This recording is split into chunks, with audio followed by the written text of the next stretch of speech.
And here we are for the second recording for today. So, what is the plan today? I'm going to take a bit of a break, since this is the sixth art stream in a row. But I'm going to fulfill fulfill a request from you, username Pig. So, learning to draw.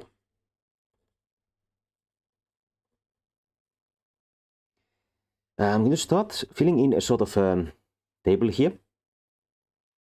There's going to be methods, and I'm going to mark in whether or not I have done it, or how much of it I have done.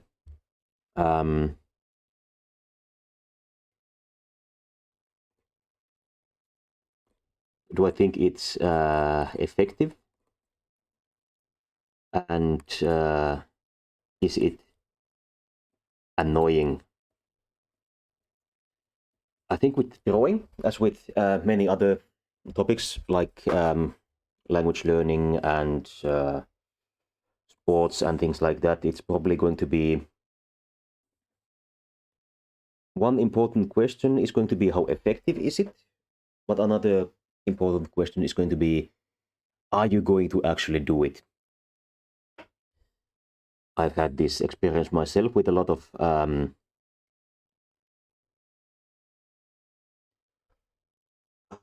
sports programs. That, for example, when the lockdown started, I bought a bodyweight intermediate bodybuilding program, and it was just way too much for me.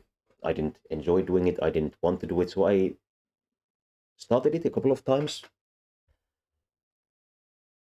went along with it for maybe 2 weeks, and then got tired, bored, wasn't motivated enough to continue doing it. So even if that probably would have been an excellent program, if you don't do it, it's not going to help. So we want to do a bit of evaluation on, is it going to be practical to do? Unfortunately, this is going to be something that's relatively subjective. So something that I find annoying and stressful is probably not going to, is not necessarily going to be like that for you or anyone else in the audience. So what would we start with? There's a whole group of things that you can do. Let's call them just drawing. I think the most common piece of advice that you will hear on how to learn how to draw is to draw a lot, with subclasses of a bit every day, and long sessions.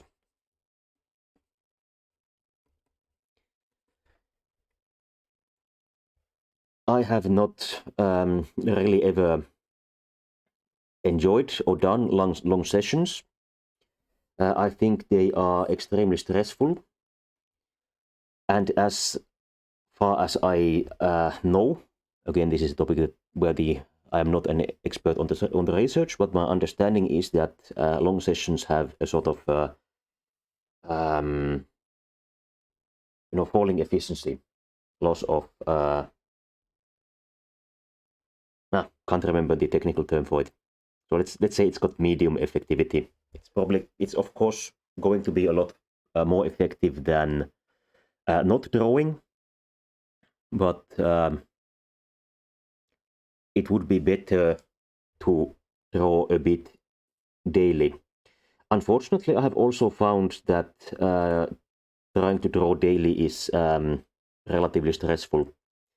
So because of that, I have done it intermittently, but every time that I start doing it, I fall off the wagon at some point.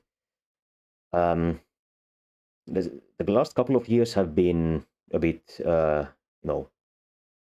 harmful to my general, uh, practice schedule. For some years before that, I had an almost perfect record of doing my foreign language practice daily, which I also recommend. It takes me about half an hour to do my flashcards for the day, and then any new material I can just do on top of that if I feel like it. Ideally, you'd probably do something similar for drawing. So instead of having a flashcard software on your mobile phone, you might have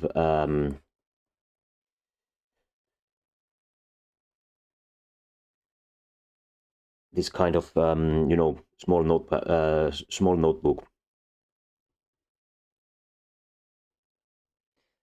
But if you're sitting on a tram, metro, bus, having a board pause at work, you can draw in a little bit. It doesn't have to be a half an hour session. You can just doodle in some volumes, put some item on the table, draw it, you know, do gesture drawing of items, landscapes. It can be a minute for one drawing. The important part is getting something done. So let's say, what is the amount of drawing a lot in general that I have done is, let's say, relatively low. It has been very intermittent. It is relatively stressful for me, but I would rate the effectiveness relatively high. So then I would start another group, which is to draw, let's say, with a plan.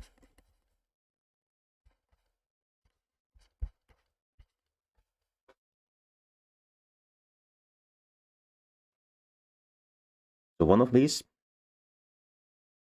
would be, gesture drawing, time limited.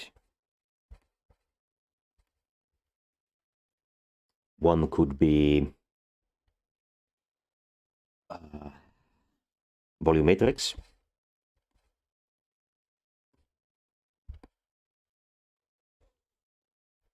What do we have here? Something that you hear occasionally is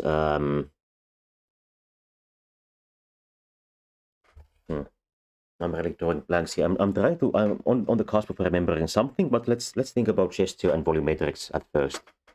Have I done gesture drawing? Yeah, I have done a fair amount of it. Perhaps not a huge amount, but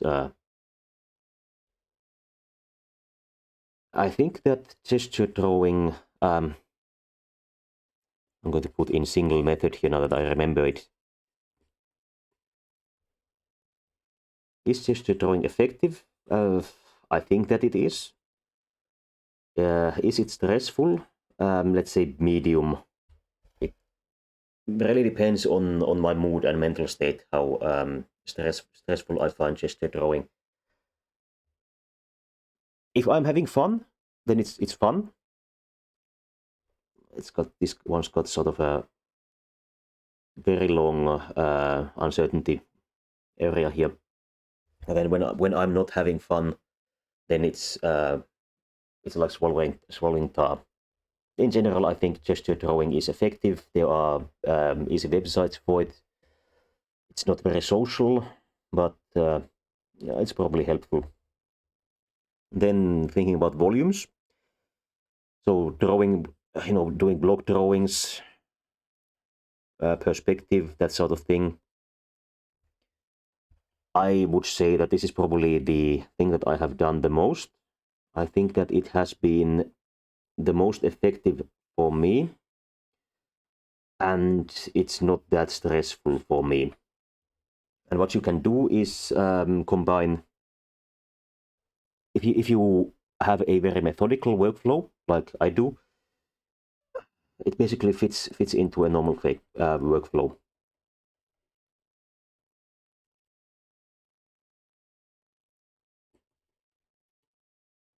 So I think this is a big bonus for practicing volumetrics. either as a way to learn to think about volumes, or as a part of your general drawing pipeline. And then the single method is something like pencil only, no eraser. I have done some of this. I thought it was extremely effective, and I think the annoyance was mediocre. So the point to this, in my opinion, is that both gesture and pencil only are going to teach aggression. So that instead of, kind of fiddling, erasing, fiddling, erasing, fiddling, erasing, you are just going to be bold about it. Maybe maybe the line is good, maybe it's not. Tough luck if it isn't. That's the kind of practice that I have found has made it faster and easier for me to draw. So when you learn this kind of aggressive attitude to drawing, then the general stress levels go down. This is an extremely good thing, since at least for me,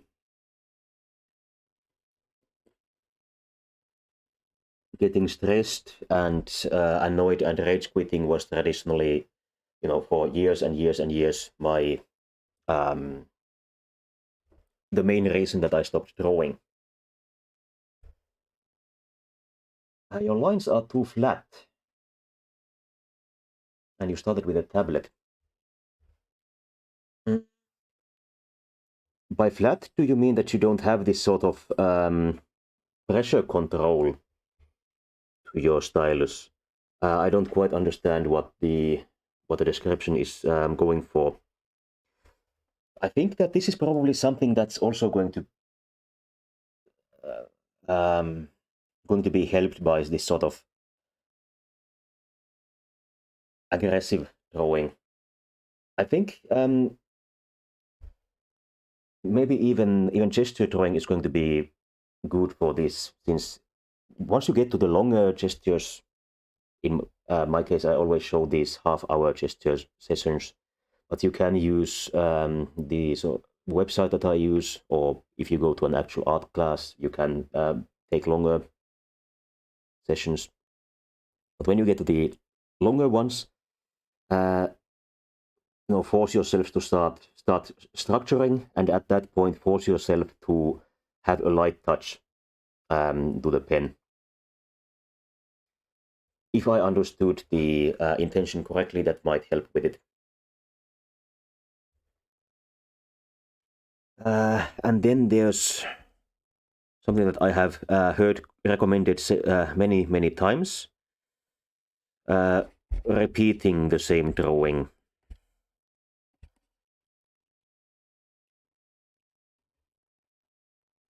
So this is where you draw a picture and you look at it.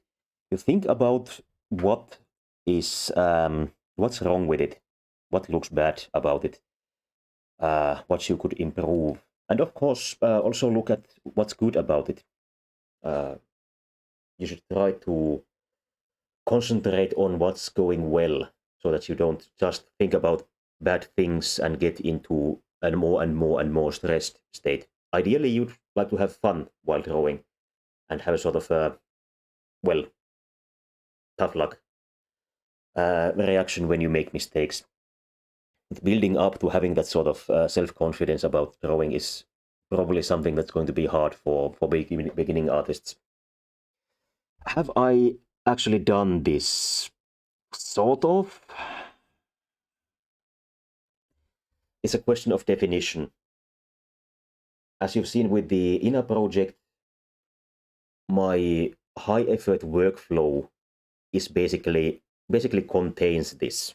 So I will draw the same pose as volume. I will draw it as a rough. I will draw it as a sketch. I will draw it as volumes. I will draw it as a skeleton. I will draw it in muscles. There's a lot of passes over the same drawing that I think is going to have some sort of comparable effect, since I have to think about it and look at it, think about it, and iterate on it. But just doing a unstructured sketch and then looking at it and doing the same thing again, that's not really something that I would have done a lot, if at all. Is it effective? Since this is very difficult for me to say, since I don't consciously do it, but it's sort of part of my usual workflow.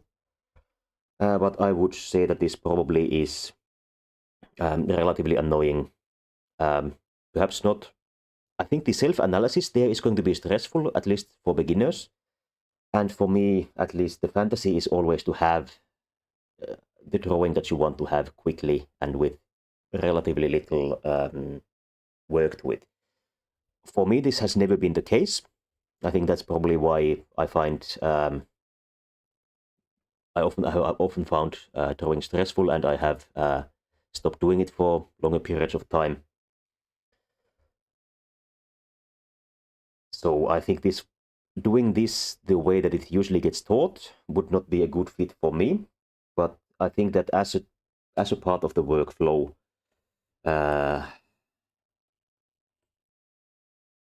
it's useful.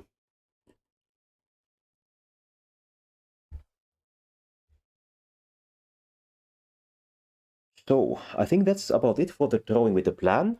Then there's studying. And what kind of methods can you use to learn, get someone else to teach you how to draw? There's, of course, art classes. There are art books. There are, non-art information. There's looking at things.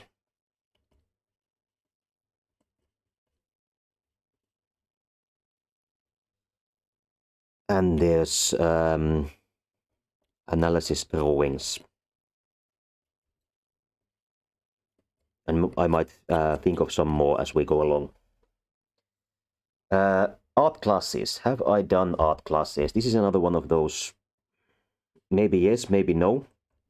When I was a student, I worked at a local art school as a model. So I was not drawing, but I listened in and looked at a lot of the art teaching going on, which I'm sure was not quite as effective as actually taking part as a student, but I think was useful nonetheless. And of course, I got money for it instead of paying for it. So that was a net bonus. Is it effective? Again, it's hard to say since I haven't really done it. It's probably somewhere around here. I would imagine that the question is how good your teacher is.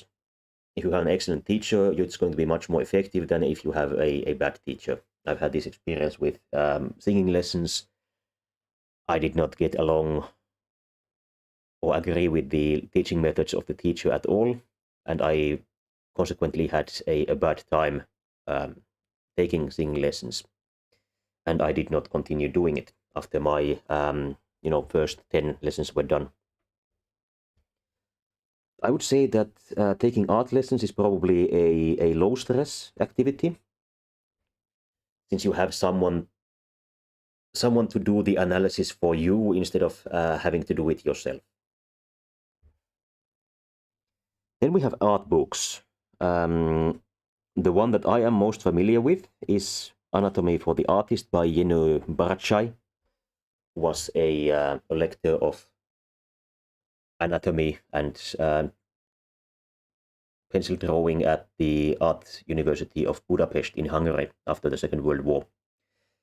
Other art books that I have heard of are from something Loomis, David Loomis. Well, something with Loomis. Let's say an American colleague of Mr. Barachai. I've looked at some of his books. I think they had the same problem as Barachai, that they are sort of lecture notes from an actual art course, and you have to do a lot of work on your own to actually make use of them.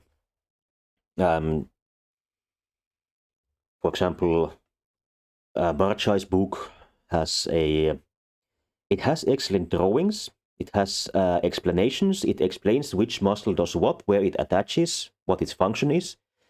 But the thing is that you have, when you're looking at the book, you've got an empty page here. There's absolutely nothing there. Then you have, bones, muscles, several pages of it, and then at the end you have a page with all of the text on it.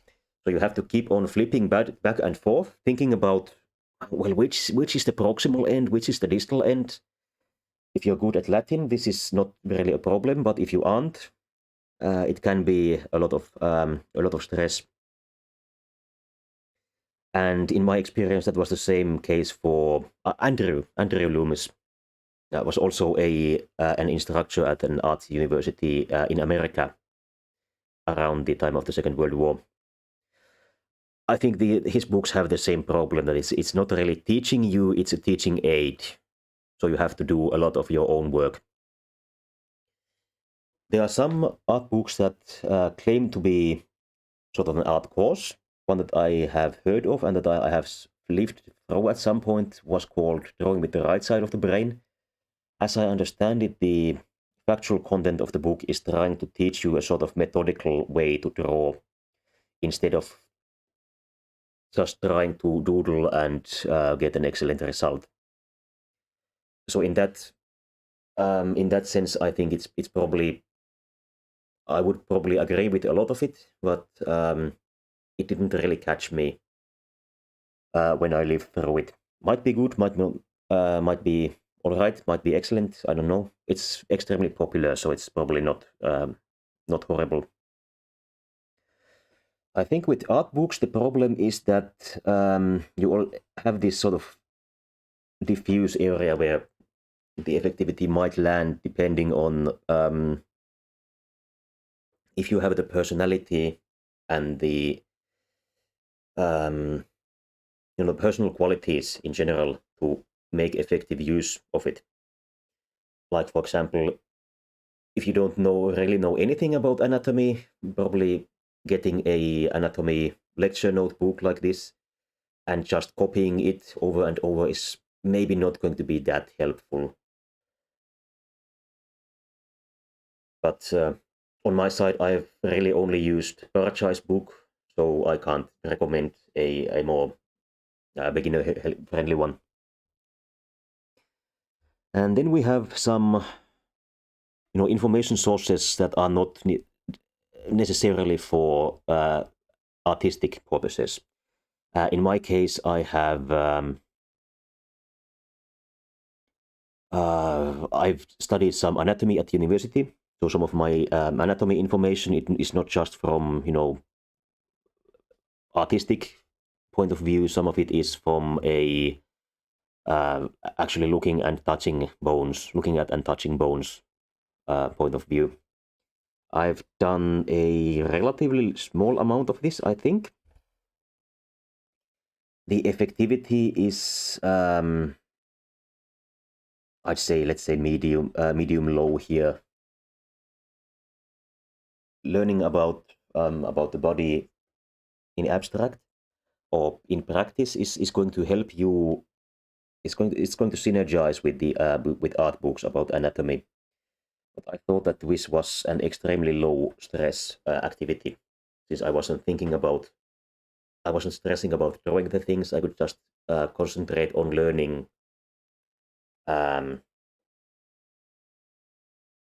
learning the information about the skeleton.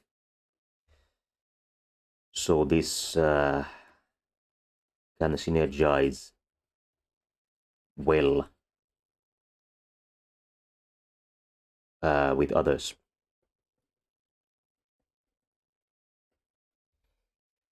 And then there's just looking at things, looking at people's faces, looking at your own body. I would count, making measurements of your own body while you are drawing or while you are studying an anatomy resource into this. And in that sense, I have done a lot of it. When I was, really going through Rajai's book, I did this sort of measuring on my body with parts of other parts of the body. So, for example, using the span of the surfer dude, hand gesture to measure the things on my face, on my body, comparing different bones to each other, like laying my forearm on my lower leg and comparing the lengths of these. And of course, the anatomy proportion that I usually use as my go-to proportions are going to be my own proportions. So for example, for me, the length of my forearm from the elbow to the fingertips is, so to say, 2.5 balls. And the length of my shin bone is also 2.5 balls. Might not be the case for you, in which case doing this sort of self-measurement might calibrate your sense of the canonical anatomy to be a little bit different than mine. That's of course not a problem. Just in that case, you are going to have an easier time drawing a certain type of character body, and when you want to draw something else, you have to concentrate on it. But as I think using bounding boxes is a good way to fight this. I have an extremely, thick, rounded barrel chest, but I was able to draw enough with a very, shallow, plank-like chest relatively easily because I drew in a narrow bounding box for the chest. Is this effective? I'd put it at medium high.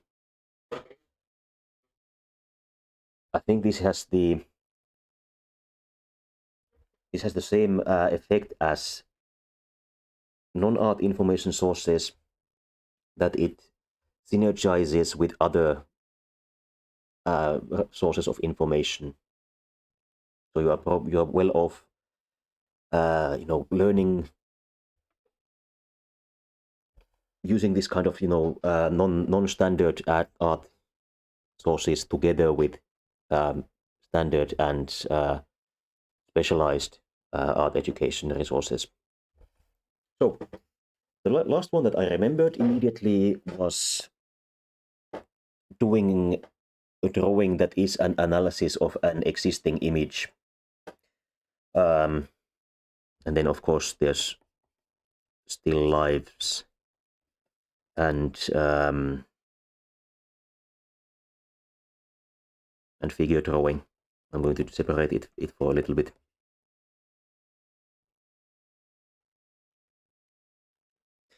So the analysis drawing would be something like an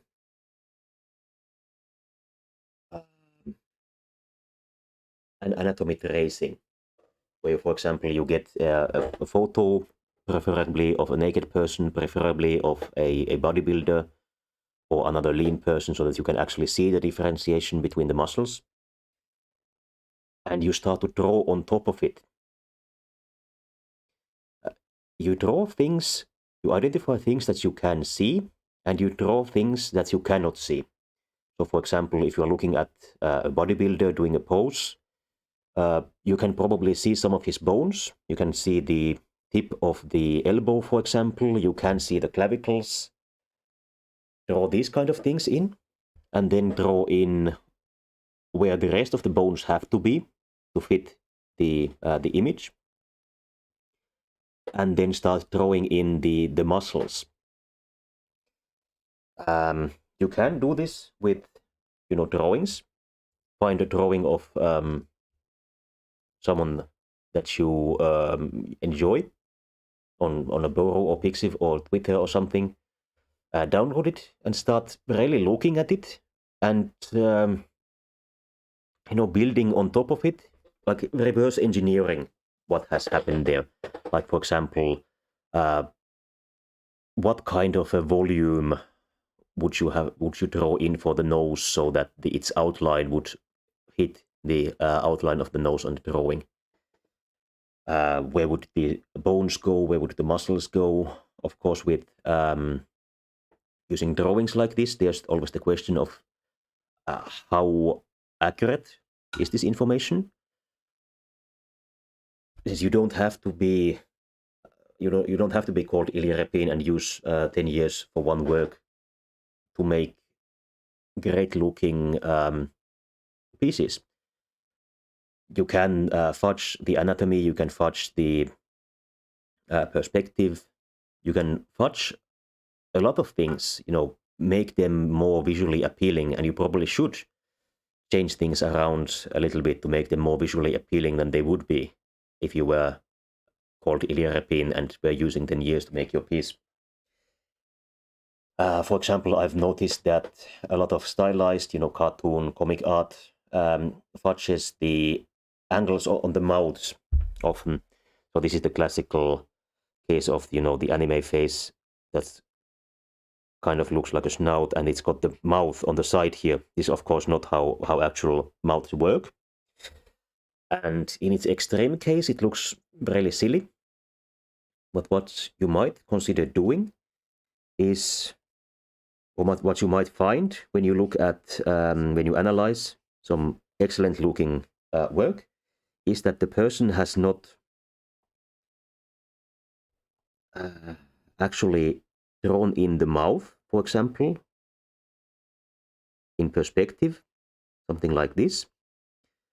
So the teeth do not run like this up here, but instead there's a sort of a stylized mouth where the teeth run like this, which is absolutely not how the volume of the teeth inside the head would go. But it's probably easier to draw, and it looks good. I have also often noticed my own, dramatic stylized drawing ideal, Yoshikazu Hamada, doing this sort of thing with the neckline. So instead of the jawline actually going like it should, I often do this, and I often draw the neckline as it should up here, and it doesn't look good, since looking up at people is generally not a flattering perspective. But what Mr. Hamada will do is sort of draw the jawline as if it were from a different angle. So that you have it starts where it should, and then it has an attractive curve. I'm not doing a good job at it.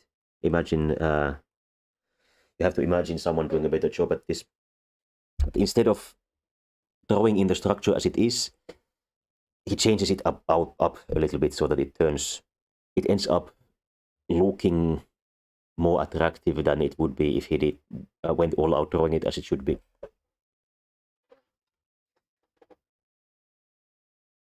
You can do this both actually tracing, as in the anatomy tracing. When I say anatomy tracing, the way that this was taught to me was actually to take a photo in a digital drawing software and trace it, add layers, draw on top of the photograph. Another way, of course, would be just to reference it, do it like a gesture drawing, that you put it on, maybe on the references area in your drawing software, or maybe you have a book open, maybe you have two screens and you have it on your main screen, and then try to construct the same image without tracing, but with constant input on how it should look. I guess this is another one of those sort of medium to low to medium, that I don't do this in the way that it was taught to me, but I use components of this method in other practice that I do. So it's another one of those, doing it properly. I think it's always going to be effective, but the effectivity is going to be a little bit dependent on how good of a job you do at it. So, like children or teenagers will just trace and copy without really thinking about it, and they will learn something, but it's going to be somewhere around here. And then, of course, if you are going whole hog and thinking hard about everything, it's going to be extremely effective, particularly for developing a sort of stylized aesthetic. So find someone whose output looks the way you want yours to look, and try to reverse engineer how they got to that aesthetic. So how stressful is this? It's relatively low.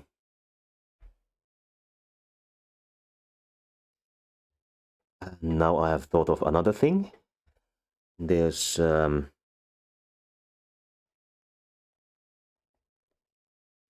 you can some artists sell their PSDs.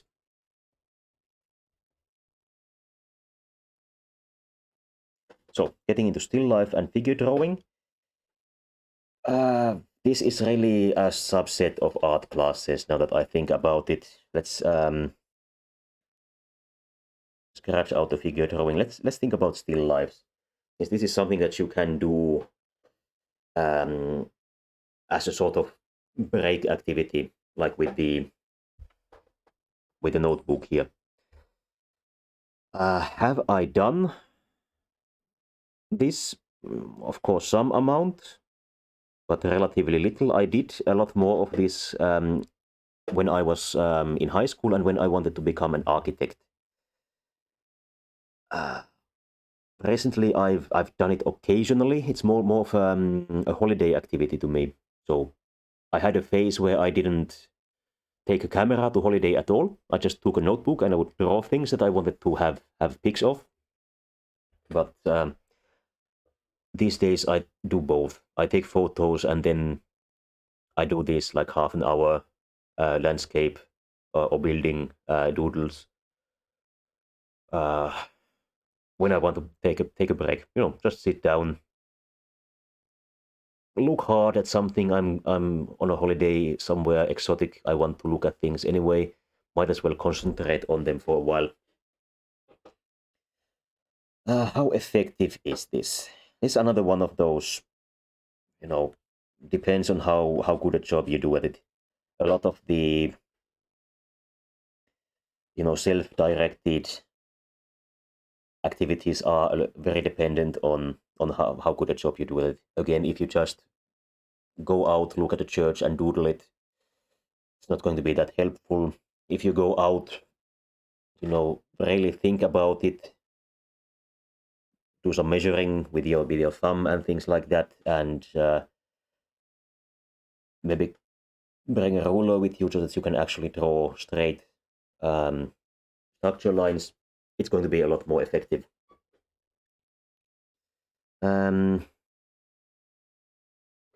I would put this as, let's say, medium stress. It's another one of those things like gesture drawing that when, depending on my mood, if I'm having fun with it, it's absolutely no problem. But if it's not going well and I'm in a bad mood, it's extremely stressful, and I don't I do a bad job and I don't enjoy doing it. So getting kind of into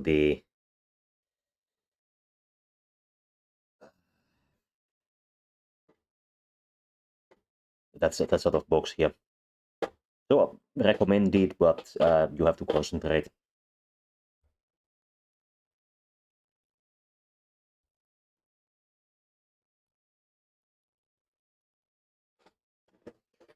So then buying PSDs, you might have noticed that some artists online will sell their,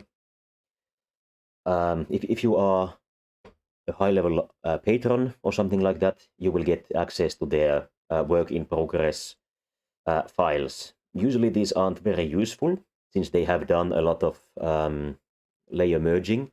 And in any case, usually the line art layer is the one that I would be the most interested in. And usually there isn't any sketch layer remaining. There's just the finished line art layer. So not at all useful for my purposes.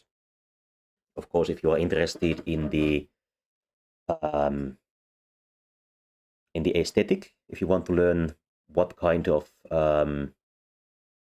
workflow they had for their coloring or things like that, it can be useful for learning and copying things like that. I have done little of this. I have done it a few times, and it's never really been satisfactory for me. I didn't have the information that I wanted, so I stopped doing it. Is it effective? I'm going to mark it relatively low. There's probably a bit of fuss again here, so if you get a good match for your what you want out of it, it's probably going to be useful. Is it stressful? Not really, but it takes money, and you have little to no guarantees that it's actually going to be helpful for you. So maybe try out a higher Patreon level for your favorite artist for a month or so. Check it out if it's going to be helpful for you. If it isn't, then you knock yourself back down to a lower level. Of course, whether or not this is a financial trouble for you is entirely dependent on how much money you have. So if you are rich, you can probably just keep on buying these without worrying about anything. And if you are poor, then might not. It might be an actual investment, in which case I would probably advise against it. This hasn't worked out for me. If you need your money for something more important, don't do this. So, what else do we have here?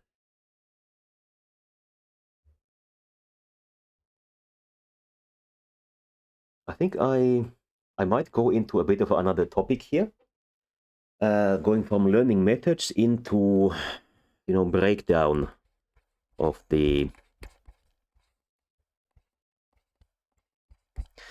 different parts of a drawing.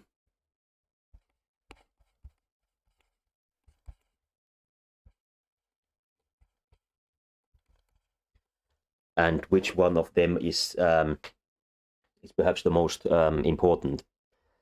Like you've got things like my favorite volume. You've got line work. You've got shading.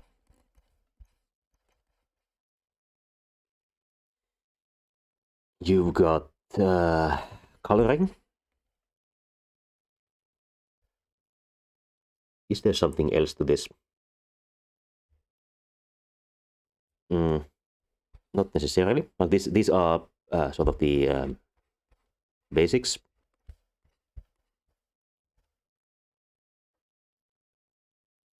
Out of these, I think volume is the absolute king of these. When it comes to color, you don't need color. You can just draw black and white. It will be if you are an excellent artist, you can draw in black and white. Your work will be excellent. For example, the Dodgin Circle Mekong Delta, for example, is a traditional ideal of mine. All of their works, they were just, all of it pencil, black pencil. Excellent work, excellent aesthetic. Absolutely no need for coloring. So I'd put that as the least important to these. Actually, I think I probably accidentally wrote them in the order that I'm going to put them in. So shading is another thing that's not necessarily all that important. Of course, if you want to have dramatic lighting, you absolutely need to do a good job shading your work. But I'm sure everyone watching has seen some excellent piece of art that was perhaps flat colored, perhaps just an outline. It's not absolutely necessary. To mention Karl Barks as a American Disney Comics illustrator. Some of the Disney comics that I read as a child were extremely impactful, despite having extremely flat lines, completely flat colors. There was no color, there was no shading. The line work was workmanlike. It was flat. It didn't have any flair to it. And despite all of that, there was a real sense of movement in the drawing. And I think that the sense of movement comes primarily from the volume. So if you want to think about what you should practice first, it's going to be the volume.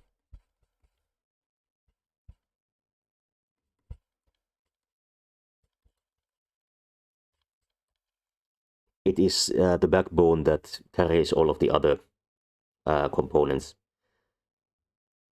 And of course, as a former wanting to be an architect and someone who still draws in an extremely methodical way, I'm slightly biased, but of course I am going to present the way that I have found to be the most useful as the most useful.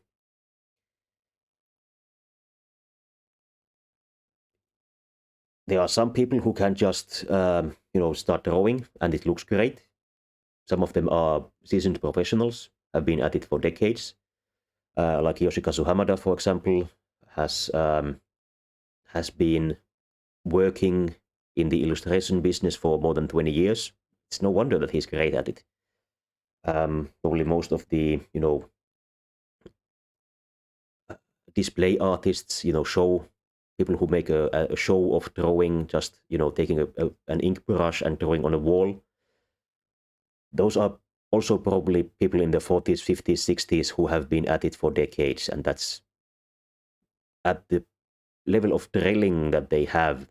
They can just do all of this in their head instead of drawing it out on the paper, as I have to, and as I think you as a beginner should as well. Whether or not all of them strictly learned it this way, in this kind of a systematic classical art education way, not necessarily. I know some, hobbyist artists who are quite good at it, who just draw. They had fun drawing as children. They kept on drawing, looked at things, maybe unconsciously or instinctively copied things, but never really developed this way of constructing their drawings. And they still don't have to do it. So you don't absolutely have to, but I recommend it heartily.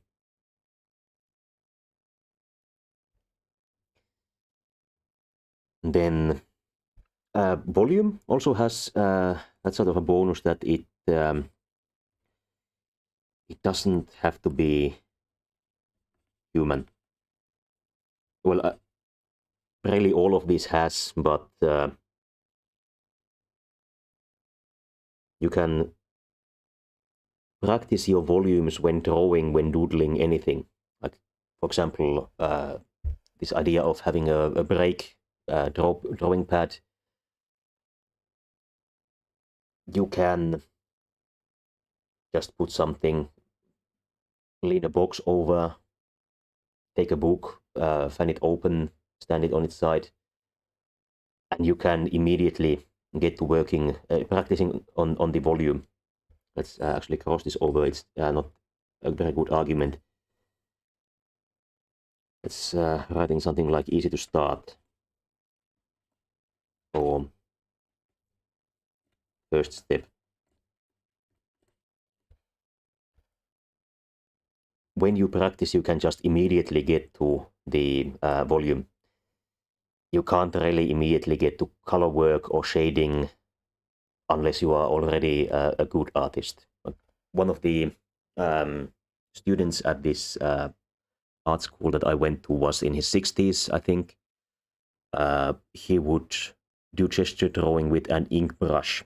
So he had an actual bottle of ink and a paintbrush, and he would just whoop, whoop, whoop, whoop with the ink in 30 seconds, and he had an immediately, dramatic chiaroscuro shaded sketch of the model. Usually me, since I was rarely present without being the model. So if you are not that great, you probably won't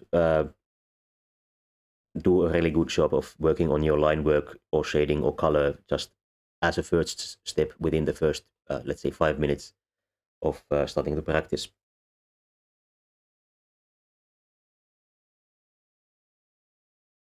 And something that I would recommend working with volume is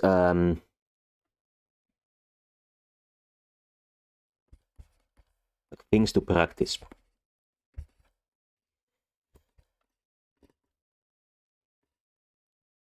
There are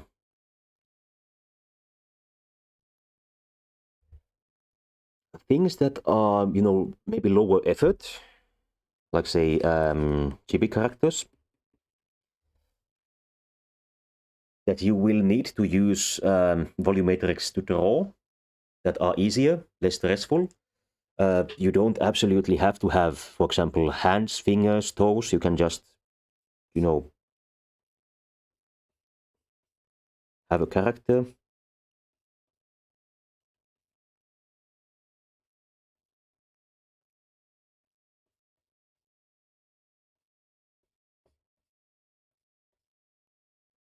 The angle is too extreme here, but who cares? You can basically just doodle in some volume, maybe with a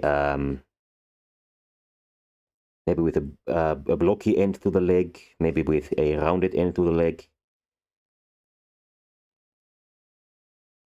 And even if it's not, excellent work, you are still thinking about something that is going to be relevant even at, more effective, more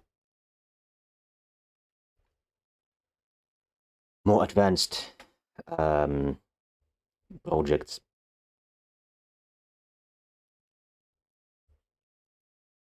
So you can draw in a background. It doesn't have to be detailed either. You can just have, let's say a building. Then if you want to draw in a tree in the yard, you can just, draw a block. Then you want to have some sort of a trunk in the middle here. Just draw that. Then start cutting up where you want the foliage to be. And then you can draw surprisingly simple structures and then fudge around a little bit with the line work and the shading, and it's going to look all right, if not good. So volume first, and then fudge the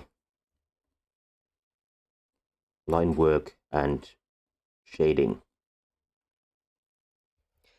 And if you keep to a simple volume model like this, the shading is not going to be that difficult either. You're going to have, a small amount of facets that you have to think about. Is this in the light? Is this in the shadow? Is this in a highlight? Is this in a high shadow?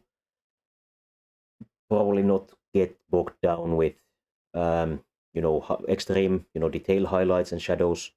Just get to work. It's probably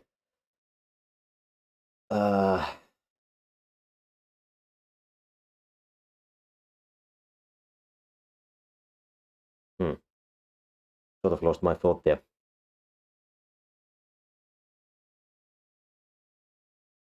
Well, anyway, in my opinion, the important part is that you find something that find a way to practice drawing that works on the basics, like particularly the volume, and that is relatively low stress for you, so that you can do it repeatedly, you can do it often, you have fun while doing it, so that you don't end up hanging on to it for 2 weeks and then just rage quitting for months.